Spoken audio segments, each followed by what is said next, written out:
Anong ganap sa mundo ng showbiz? Sinabi ni Kim Chiu ang pinakagusto niya sa isang lalaki. Sa isang episode ng It's Showtime. Una niyang sinabi ay lalaking matigas ang paninindigan.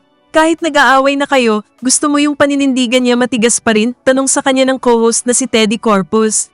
Say naman ni Kim, ay oo nga no, mahirap pala yun. Kaya naman binago ng aktres ang kanyang sagot. Saad niya, ang gusto ko, mahaba na lang yung pasensya. Kasi kahit mainit na ulo niya sa akin, hindi pa rin siya magagalit kasi ang haba ng pasensya niya. Ikaw, Kimi, anong gusto mo? Yan. A, B, or C? Ang gusto ko, yung matigas ang paninindigan. Kahit nag-aaway na kayo, gusto mo yung paninindigan niya matigas Ay, pa. oo nga, no. Mahirap yan. Oh, diba? Mahirap pala yun. O, ano nang gusto Saan ka na mo? ngayon? Ang gusto ko, mahaba na lang yung pasensya. Kasi kahit mainit na ulo niya sa akin, hindi pa rin siya magagalit kasi ang haba ng pasensya niya. True.